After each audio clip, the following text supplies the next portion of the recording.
Parsem a voulu s'exprimer par rapport à la récente publication de la lettre de politique monétaire par la Banque centrale. À travers cette politique, cette lettre de politique monétaire,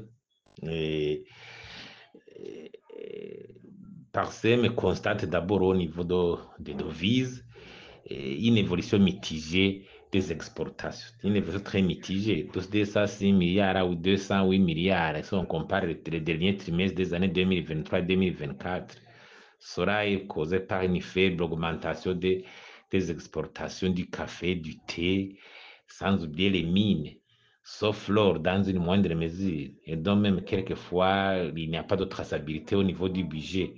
Et je crois qu'il faut faire des efforts parce que au niveau des importations, les importations restent élevées sur le même trimestre à plus de 700 milliards. Et encore plus, malgré même si on constate cette faiblesse des exportations, les dons en capital qui pouvaient faire inverser la tendance ont aussi diminué de 189 milliards à 89 milliards. Vous constatez qu'il y a un problème toujours au niveau de la mobilisation des devises étrangères par rapport aux besoins et des achats à l'extérieur ou d'autres, ou donner les engagements. Au niveau de la dette, on constate l'augmentation de la dette de 6 000 milliards à 7 000 milliards. Et la dette atteint progressivement plus de 50% du PIB, alors que le facteur de convergence admis au sein de l'East African Community, c'est 50%. Alors, malgré cette augmentation de la dette intérieure, on constate que les dépenses en capital faiblissent, continuent à faiblir. Donc, parce que on voit que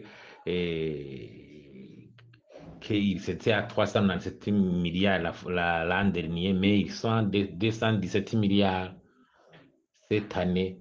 Donc, l'année 2024, au niveau du quatrième trimestre, il y a une diminution des dépenses en capital. Ça veut dire qu'on s'endette pour ne pas investir, on s'endette, mais on diminue les dépenses liées à l'investissement. Ça, c'est un problème très important. Il faut au moins s'endetter, mais tout en tenant compte de l'évolution des dépenses allouées pour investir. Quant à l'inflation de 38% reste extrêmement élevée. Normalement, l'inflation ne devait pas être de 2 chiffres, devait être inférieure à 10, 5, 4, 7, 8, comme c'était auparavant. Cela est causé par ce manque de devises, le manque de carburant qui augmente le coût du transport, la faible quantité, la faible production dans certaines denrées alimentaires. Et je crois que quelque part, il faut prendre des mesures parce que l'inflation alimentaire pour certains produits agricoles atteint plus de 50, 60, 70%. Que ce soit au niveau des légumineuses, de quoi, tout. Vraiment, on connaît une inflation vraiment qui cause de la peine aux ménages burundais.